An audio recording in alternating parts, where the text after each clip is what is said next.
Have you ever had one of those days where at the end of it, you are absolutely spent? Like you just want quiet, you just want silence, you just want the world to be shut out and go away just for a little while to have some peace and quiet.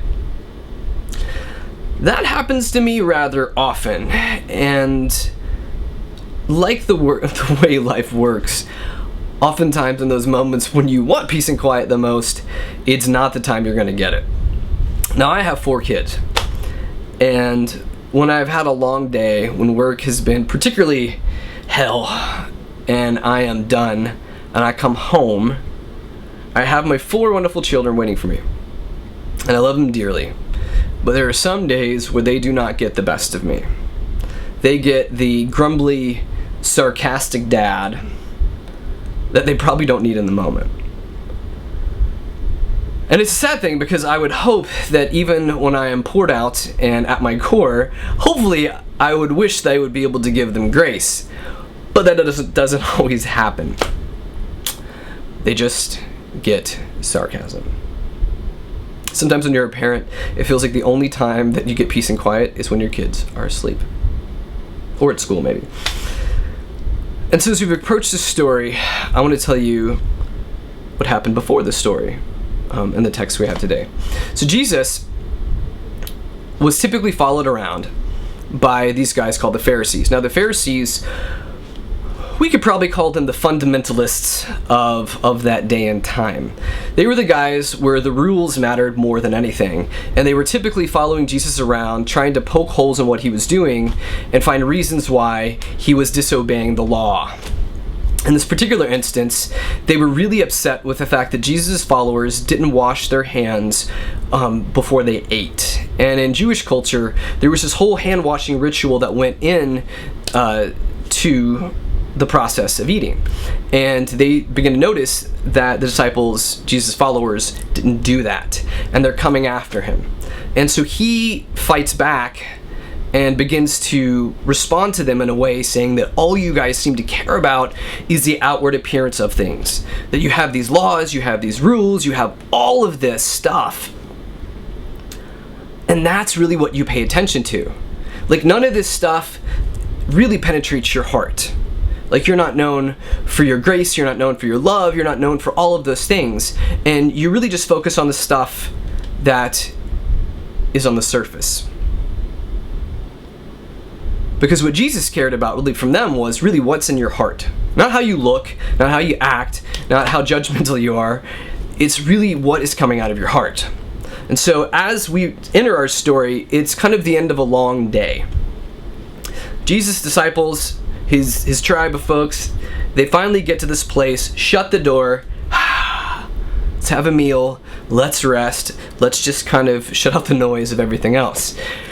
And lo and behold, what happens is he gets a knock at the door. And there's a woman who you can refer to in the Bible text as a Gentile. Jesus spent a lot of his time with the Jewish crowd, in many ways trying to reform a lot of what had been going on or what Judaism had become at that time. So he did a lot of his work towards really just the Jewish community. And a Gentile was simply not Jewish. And so she comes, and she's knocking at the door, she's begging, there's something wrong with her daughter, and she knows Jesus has been a man that has performed miracles, that is one that reaches out to the marginalized, that helps the poor as well too, and she knows he is the answer to her problems. And so here's where Jesus gets a little sarcastic. And so she comes to him, and first what's interesting is she begins to identify him as Lord. And he's a bit taken back by that fact, because that whole idea of Messiah, Lord, all this stuff is highly Jewish, and she's, again, not in this tribe. And the disciples are even like, send her away, man, get her out, like, we're done, we've had enough for the day. And so she's asking for help, and he tells her, he's like, I was sent only to the lost sheep of Israel, like, I'm sent really after Israel, like, what are you doing here? And so she kneels before him, and she says, Lord, please, please, please, come help me. And so he replies, it is not right to take the children's bread and toss it to the dogs. Meaning that I'm here for these people. Why are you trying to get the scraps from our table? And so Jesus is simply saying is, I give bread to my people. I've really only got crumbs left over. And she's like, I'll take it. I'll take it.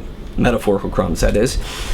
And she says, even the dogs eat the crumbs that fall from the master's table. She's like, I'll just take anything. I just need your help. And then here again, Jesus is just taken back, and he says, woman, you have great faith. Your request is granted. In that moment, her daughter was taken care of. She was healed. And so what I begin to wrestle from this is a couple of questions I take. How do you respond when you're tired and when you're spent? And when we begin to say, if we're people of faith, is there actually an off time for helping others?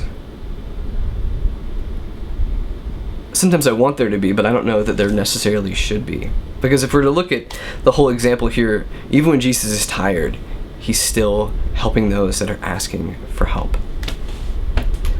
And in your life, who are the others? Like, who are those others that aren't necessarily your tribe, but that you're coming in contact with?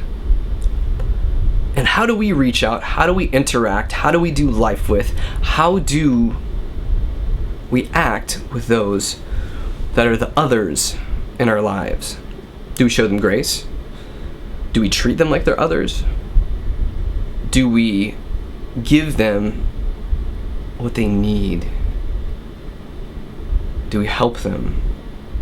Do we show them compassion? Do we show them love?